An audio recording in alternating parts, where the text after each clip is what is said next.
Hi అండి, welcome to my channel. ఇప్పుడు నేను మీకు వినిపించబోయే కథ తోబుట్టువులు 4వ భాగం. ఇక కథలోనికి వెళదాం. నేను చెప్పే కథలు మీకు నచ్చినట్టయితే నా ఛానల్ని సబ్స్క్రైబ్ చేయండి, లైక్ చేయండి. శ్రీరామ్ వాసంతిల వివాహం అంగరంగ వైభవంగా ఆరంభమైంది. మగపెళ్లి వారు ఎదురు సన్నాహాలతో బంధుమిత్ర పరివారంతో పెళ్లికి తరలి రావడము, ఆపై ఆడపిల్ల వారి ఆతిథ్యంలో పెళ్లి మండపంలో విడిది గృహంలో సంప్రదాయ పద్ధతుల నడుమ అడుగు పెడుతూనే మీరు ఏ విధమైన టెన్షన్లు పడకండి, నిర్మలంగా చెబుతూ చక్కగా అందరం కలిసి ఒకటిలాగా వివాహం అయ్యే వరకు సంప్రదాయంగా శాస్త్రసమ్మతంగా అన్నీ కలిసికట్టుగా పద్ధతులు చేసుకుందామని హామీని ఇచ్చి ఆడపిల్లి వారి మనసును తేలికపరుస్తూ శ్రీరామ్ తల్లిదండ్రులు తమ ఔన్నత్యాన్ని స్నేహభావంతోనే చాటుకున్నారు. ఇక అప్పటి నుంచి ఆరంభమైన ఆ వివాహ వేడుకలో ప్రతి ఈవెంట్ను పద్ధతిగానే జరిపిస్తూ ఉన్నారు పార్వతీశం దంపతులు. 5 ఆడపిల్లల తండ్రి ఏనాడు డీలా పడలేదు. 5 పిల్లల్ని ఒకలాగే వారికి ఒక సామస్యతను చూపక ఏ లోటు ఏనాడునూ కనిపించనీయకుండా పెంచుకొచ్చారు. భర్త మనసెరిగిన భార్యగా శ్యామలైతే ఒక తండ్రి సంపాదనతో ఈ కుటుంబ భారాన్ని అంతా ఈడ్చుకురావాలని వారి మనసెరిగి ఆ పెంపకంలో బుద్ధిగా పెరుగుతూ ముఖ్యంగా మంచి చెడ్డలను అవగాహన చేసుకుంటూ అలవర్చుకుని ఆ ఆడపిల్లలు కూడా చిన్నప్పటి నుంచి కష్టం విలువలు తెలుసుకుంటూనే ఉండేవాళ్ళు. చిన్నప్పటి నుంచి ప్రతి రూపాయి వెనక తన తండ్రి కష్టంతో విలువ ఏంటో మసలేవారు. ఆణిముత్యాల్లాంటి ఆ పిల్లల్ని కన్న తల్లిదండ్రులుగా అదే వాళ్ళ అదృష్టంతో సుకృతమైన బలంగా నిలిచింది. పార్వతీశం దంపతులను వాళ్ళ పరిస్థితులే వాళ్ళని జాగ్రత్త పరులుగా నిలిచేలా చేశాయి. గంపెడు పిల్లల సంసారంతో ఏనాడు ఏ విధమైన విషయాన్ని బయటపడక గుట్టుతో గుంభనంగా ఉంటారు. నోరు మంచి అయితే ఊరు మంచిదవుతుందనే నానుడి అనుసారం పెద్ద పిల్లకి పెళ్లి కుదిరినప్పటి నుంచి వారి సమీప బంధువులందరితో పాటు ఇరుగు పొరుగు వాళ్ళు కూడా పెళ్లికి ముందు నుంచే తలా ఓ చేయి వేస్తూ పనుల్లో సహాయ సహకారాలు అందిస్తూ వచ్చారు. ఇంకా పెళ్లి వాళ్ళకి ఇవ్వవలసిన తగవు సారి నుంచి రకరకాల పిండి వంటలు, అప్పడాలు, వడియాలు అన్నీ సామూహికంగా 4 చేతులు కలుస్తూ సహాయ సంప్రదింపులతో ఇరుగమ్మ పొరుగమ్మల సహకారంతో సరదా కాలక్షేపాలతో పనిలో శ్రమని మర్చిపోయి ఇట్టే చేసి పడేశారు. ప్రస్తుతం ఉన్న ట్రెడిషన్ని బట్టి అన్నిటికీ పూర్తిగా క్యాటరింగ్ల మీద ఆధారపడిపోయారు. కానీ 10-15 ఏళ్ల కిందటి మాటగా చెప్పాలంటే ఈ విధంగానే జరిగేది. మరి ఆ రోజుల్లో పెళ్ళిళ్ళన్నీ నేటి రోజుల్లో డబ్బు ఉండాలే కానీ అంగట్లో అమ్మ ప్రేమ లాలిత్యం తప్ప అన్నీ దొరికేస్తున్నాయని చెప్పొచ్చు. దగ్గర సమీప బంధువే వివాహంలో విందు భోజనాలు క్యాటరింగ్ మొత్తం తాను శుచిగా శుభ్రంగా వడ్డనలు చేస్తానని అన్నట్లుగా అలాగే చేసి విందు భోజనం బేష్ అనిపించాడు. భోజనాలు ఎంత బాగున్నాయని మధ్యాహ్న భోజనాల సమయంలో మగపెళ్లి వాళ్ల తరపున బంధువులందరూ నుంచి టాకు గట్టిగానే వినపడింది. ఇంకా వాసంతిని తన మిగతా 4 తోబుట్టువులనే పెళ్లి కూతురుగా అందమైన అలంకరణలతో ఆకర్షణీయంగా సింప్లీ సూపర్బ్గా ఈవెంట్కి ఫాస్ట్గా తయారు చేసేశారు. సాయంత్రం సంధ్యా సమయంలో సంప్రదాయం అన్న వేడుకలో వధూవరులిద్దరినీ ఎవరూనూ ఎదురు బొదురు కూర్చోబెట్టి వారి చేతనే ఆ వేడుకలు జరిపిస్తూ ఉన్నారు. అక్కడ ఎంతమంది ఉన్నా పెళ్ళికొడుకు శ్రీరామ్ దృష్టి అంతా వాడైన చూపులతో తీక్షణంగా రెప్పని వాల్చకుండా కూడా మర్చిపోయాడు. పెళ్లి కూతురు వాసంతి తదేక దృష్టితో చూస్తూ మోమున చిరునవ్వుతో ఒక్కసారైనా తన వైపు చూస్తుందేమోనని ఆశపడ్డాడు.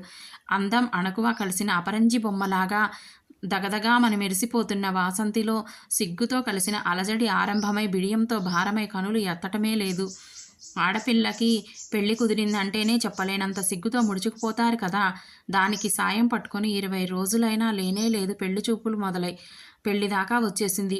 అందుకే ఇంకా తను నాతో ఫ్రీగా ఉండలేక చూసి చూడనట్లు మొహమాట పడుతుందేమో కాబోలని భావించాడు శ్రీరామ్. కానీ తన పట్టుని వదలక రిసెప్షన్ టైంలో ఇంకా వీడియోలకి ఫోటోలకి ఫోజులు ఇచ్చినప్పుడు కొంచెం తన మాటలతో చేతలతో వారి మధ్య గ్యాప్ని తొందరగానే తగ్గిస్తూనే తన ప్రయత్నాలేవో తాను చేసుకుంటూ కష్టపడుతున్నాడు. ఇంటికొకరు లేక గడపకొకరు అన్నట్టు ప్రతి కుటుంబంలో ఓ 2 కుటుంబాల మధ్యన సంబంధ బాంధవ్యాలు శుభమా కొత్త బంధాలతో కలుస్తున్నారంటే చాలు చూసి సంతోషించి తరించే వాళ్ళు కొందరైతే జలసి ఈర్ష్యతో కళ్ళుల్లో నిప్పులు పోసుకునే వాళ్ళు కూడా కుటుంబాల్లో సగటు 10 మందిలో ఒకరైనా ఉంటారు. వియ్యంకులు వియ్యపు వాళ్ళు ఇద్దరు స్నేహభావంతో కలిసిపోయి ఏ గొడవలు గొంతు లేకుండా హాయిగా ఆనందోత్సవాల మధ్య అంతా సవ్యంగా జరుపుతూ ఉంటే ఇది చూస్తూ ఓర్వలేని శ్రీరామ్ మేనత్త ఆడపెళ్లి వారు చేసే క్రమంలో ఏదైనా తప్పు వెతకాలనేదే పనిగా సమయం కోసం చూస్తోంది. ముఖ్యంగా ఇరు కుటుంబాల మధ్య స్నేహభావంతో అంతరంగా కలిసిపోవడం ఆమె తట్టుకోలేకపోవడాన్ని అయింది. కూర్చుంది. ఆడపెళ్లి వాళ్ళంటే తక్కువ ఆలోచన చెప్పు కింద తేలులాగా అణిగి మణిగి ఉండాలనే వాంఛాభావంతో ఉండే ఆమె మనస్తత్వమే అహంకారానికి కారణమైంది. వాళ్ళల్లో ఏ తప్పునైనా ఎంత వెతికినా దొరకడం లేదు మరి. మాకు మా పిల్లని ఇచ్చిన చోట ఏ విధమైన లోటు లేదు కాబట్టి ఏదో ముద్దు ముచ్చటగా ఆడపడుచుల సత్కారం కూడా మీకు తోచిన విధంగానే చేయమని వాళ్ళు చెప్పి ఉన్నా ఒక్క ఆడపిల్లని లాంఛనాప్రాయంగా చేయడం భావ్యమని సంప్రదాయకంగా ఏ లోపమూ చూపక వీళ్ళు గొప్పగానే చేశారు. వాళ్ళు అలాగే సంతృప్తి పడ్డారు. ఇంకా కళ్యాణం కమనీయంగా, కన్యాదానం త్వరగా, సుముహూర్త సమయంలో జీలకర్ర బెల్లం ఒకరి శిరస్సును ఒకరు పెట్టుకుంటూ తెరచాటు తొలగింపుతో కళ్ళని ఆరాధనాపూర్వకంగా కంపే ప్రయత్నంలో పనిలో పాపం శ్రీరామ్ పడితే ఇంకా సిగ్గు అనే తెరచాటునే ఉన్న వాసంతిని ఈ శుభతరుణంలో ఇద్దరి చూపులు ఒకేసారి కలవాలని పక్కనున్న వారు ఎవరో గట్టిగా చెప్పాక కానీ అప్పుడు ఆ కళ్ళల్లో కళ్ళను కాస్త బిడియంతో చూపులతో కలిపింది. అమ్మయ్య, దేవిగారు ఎప్పటికైనా కరుణించారా బాబు అనుకుంటూ చూపులతోనే పలకరించినట్లుగా అప్పుడు మౌనంగానే మాటలను వెతకడం మొదలుపెట్టాడు. కాసేపు వరకే ఆ ముచ్చట నిలిచింది. మళ్ళీ మామూలే. బిడియం ఆమె అలంకారం అయ్యింది. ఆ తర్వాత పెళ్లి తంతు కూడా పద్ధతిగానే జరుగుతూ సాఫీగా పెద్దలందరి సమక్షంలో తాళిని కడుతూ మూడుముళ్ల బంధంతో వాసంతిని తన సొంతం చేసుకుంటూ ఇరువురి బంధుమిత్రుల మధ్యాహ్న ఆనంద బాష్పాలతో అక్షింతలై ఆశీర్వచనాలై ఇద్దరూ జంటగా ఒకటయ్యారు. ఉంగరాలు తీయించడం నుండి ఉడికట్టు బియ్యం కట్టే వరకు అన్నీ యథావిధిగా సాఫీగానే జరిగాయి. ఇక నాగవల్లి అలకపాన్పు సమయం రానే వచ్చింది. శ్రీరామ్ మేనత్త మాటలతో పెత్తనం చెలాయించడం మొదలుపెట్టింది. మా వాడి కన్ను వంకర కాలు వంకర, కానీ కట్నం లేకుండా అడుగడుగున అందమైన ఆజాన బాహుణ్ణి, బుద్ధిమంతుణ్ణి అవలీలగా అల్లుడిగా అలుపు సొలుపు లేకుండా ఇట్టే కొట్టేశారు. కనీసం ఇప్పుడైనా అలకపాన్పు ఏమివ్వబోతున్నారు అదైనా చెప్తారా? గంట్రింపుగా గొణగసాగింది. శ్రీరామ్ తల్లిదండ్రులు మాత్రం అలాంటి ఆలోచనలు అసలు లేనే లేదు. ఏదో సరదాకి అంటే సరదా మాటలతో ఈవెంట్ ముగించాలనే ముందు మాటగా చెప్పే ఉంచారు. ఈమె కొంచెం ఓవర్గా మాట్లాడుతుంటే డిమాండ్ చేయడంతో తన మూడో కూతురు వర్ధిని తన కోపం తారాస్థాయి అంచుల వరకు వెళ్ళి ముఖవదనం మారుతూ ఆవేశం వచ్చినా తన తల్లిదండ్రుల ముఖం చూసి తమాయించుకుంటూ ఉంది. వరుడు శ్రీరామ్ తల్లి వైపు సూటిగా చూస్తూ ఏంటమ్మా ఈ న్యూసెన్స్ అన్నట్టు ఉన్నాయి అతని సైలెంట్ చూపులు.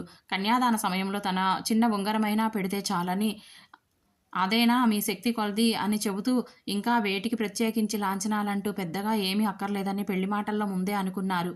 ఇప్పుడు ఆమె అలా అనేసరికి వీళ్ళు ఏదీ ప్రిపేర్ అయ్యి లేరనే చెప్పాలి. సంప్రదాయంగా ఇచ్చిపుచ్చుకునే క్రమంలో బట్టలు పోతలు అనేవే కాకుండా వరపూజలో వారు డిమాండ్ చేయకపోయినా బంగారు గొలుసుని అల్లుడు మెళ్ళో ముందే అలంకరించారు. ఇప్పుడు అందరిలో ఏం మాటలు కాయవలసి వస్తుందోనని టెన్షన్ పడుతున్న పార్వతీశం దంపతులకు నోటి మాట కాక మొహమాట పడుతుంటే ఇక లాభం లేదని శ్రీరామ్ తల్లి కాస్త కోపంగానే ఇప్పుడు వాళ్ళని అలా నిలదీయటం ఏం బాగాలేదని, నా కొడుకుని వివాహ సమయంలో కట్న కానుకలకు విక్రయానికి పెట్టలేదని, ఎంతో లక్ష్మీప్రదంతో ఉన్న సలక్షణమైన కోడపిల్లను నా ఇంటికి నా కొడుక్కి తోడు నీడగా తెచ్చుకోవాలని మనసా నేను ఆశపడ్డాను అంతే. ఈ ఆనందం సమయంలో చివరిగా మాకు మనస్మర్ధలు ఏ గొడవలు లేపకండి. ఆడపడుచుతో గట్టిగా చెప్పే ధైర్యం ఈనాటికి లేకపోయినా సైతం సున్నిత తత్వంతోనే చెప్పి మంచితనంగా చెప్పింది. ఇదంతా అన్న పక్కనే ఉండి చూస్తున్న పార్వతీశం చెల్లెలు కమలాంజలికి ఒక ఆలోచన తట్టి ఒకనాటి మాట కలకాలం ఉండిపోకూడదన్న తలంపుతో ఆ వేడుకను తప్పే మానే మాట మనకెందుకు ఉండాలి అన్నయ్య అని చిరుకోపంతో అంటూ ఆ నూతన జంటకి తన కానుకగా ఇద్దరికీ 2 బంగారు రింగులు ముందే కొని తెచ్చుకొని ఉండడంతో ఏదో సందర్భంలో పెడదామని భావించింది ఆమె. అది ఇప్పుడు ఈ సమయంలో ఒకరి చేత ఒకరికి వేడుకలో తెలివిగా పెట్టింపజేసింది. ఆమె చొరవతో ఆ ఈవెంట్ కూడా సరదా సన్నివేశంగా సజావుగానే సాగింది. ఇరు కుటుంబాల్లో ముఖ్య పాత్రలు పోషిస్తున్న ఇద్దరూ ఈ ఇళ్ల ఆడబిడ్డలే కానీ మనస్తత్వాల్లో ఒకరి సంస్కారంతో సమస్యను పరిష్కరిస్తే మరొకరు కుసంస్కారంతో దిగజారారు. ఆ తర్వాతన ఆడపెళ్లి వారందరి మనసున బరువైన హృదయాలతో అప్పగింతల కార్యక్రమం మొదలైంది. మనసును దిట్టం చేసుకొని కష్టతరంగా కాసేపటికి వరకు తేలిక మనుషులు కాలేక భారంగా సాగింది. అన్నమంతా ఉడికిందో లేదో పట్టి మొత్తం చూడక్కర్లేదు, ఒక్క మెతుకు ముట్టుకున్నా చాలన్న నానుడి నిజం చేస్తూ వాళ్ళ ఆప్యాయత అనురాగాల తీరును చూస్తుంటే ఇట్టే అర్థమవుతున్న సైతం వాళ్ళు కూడా నా కంటికి రెప్పలా కొస వరకు ఒక్కలాగే ప్రేమగా చూసుకుంటానని, పెళ్లి కొడుకు కూతురు అంటే కోడలు ఒక్కటి మాకు వేరే ఎప్పుడు కాదని, ఇద్దరు సమానమేనని మరోసారి భరోసా చెప్పి మనసులలో ఆ క్షణం నిలిచారు.